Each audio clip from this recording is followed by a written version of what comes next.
Trainer Phil Barlow lives for his dogs, the result of an early introduction, courtesy of his dad.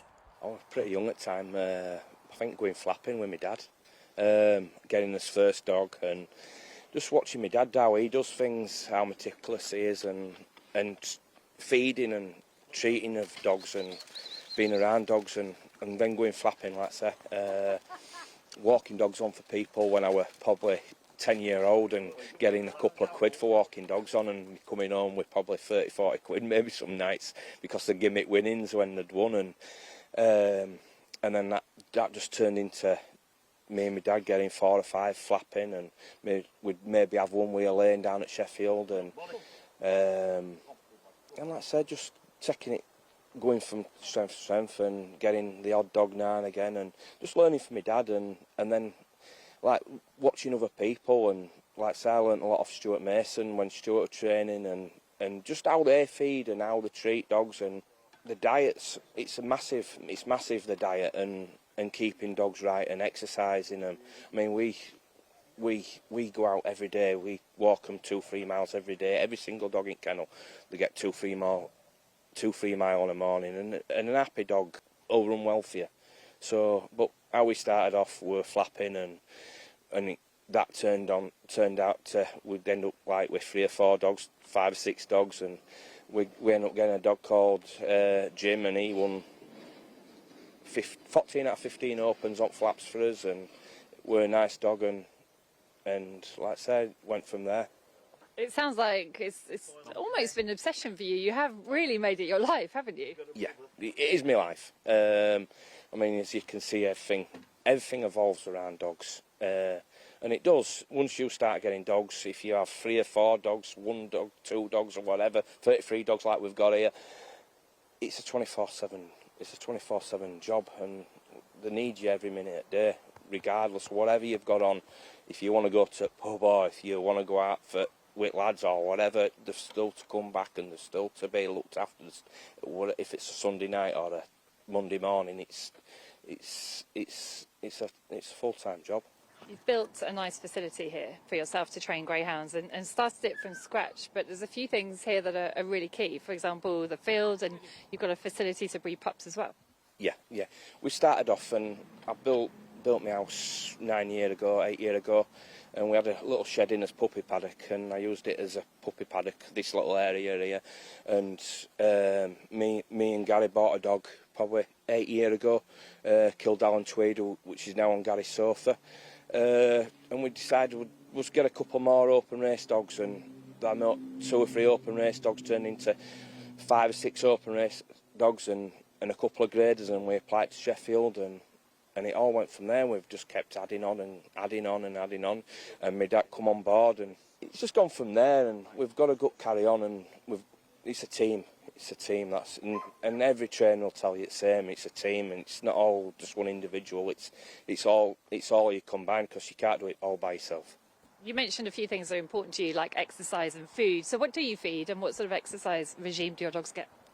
Every dog gets out every morning, just about 2.5 miles. We've got 2 or 3 nice walks around here. We can go along lane, which is nice and quiet, which is just road work. Or we can go up wood and it's like a 2.5 mile round trip, and we'll see a bit of wildlife, and it kind of perks dogs up.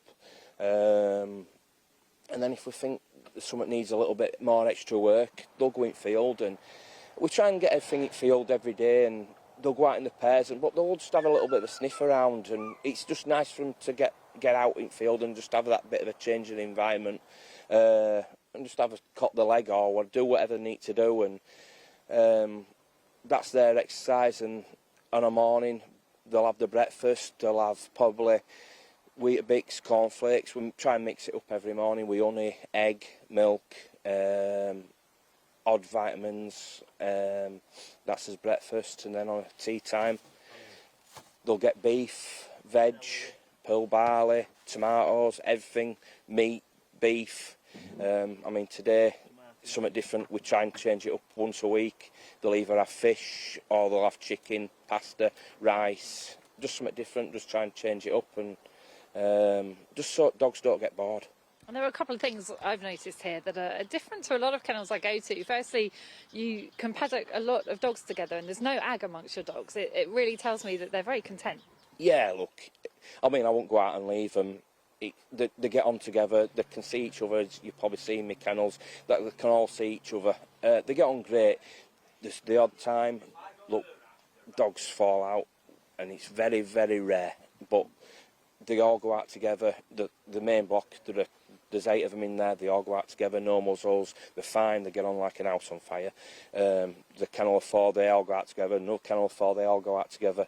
I don't put them in midfield because it's a recipe for disaster, you know what I mean? But they go in paddocks together. But no, they get on really well. And the other thing I've noticed, I've only seen one lead since I've been here. There's very little dogs on leads. They're responsive to you. Yeah, no, look, we're always hand on hand with them, and they're happy dogs. So I think when they're happy, they come to you and they're content with you. So, like I say, they're happy dogs, and that's all that counts.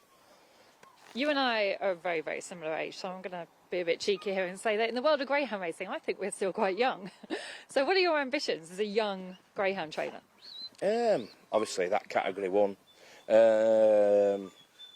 Category 1 is obviously main first step. I love the St Ledger. I love the Durando.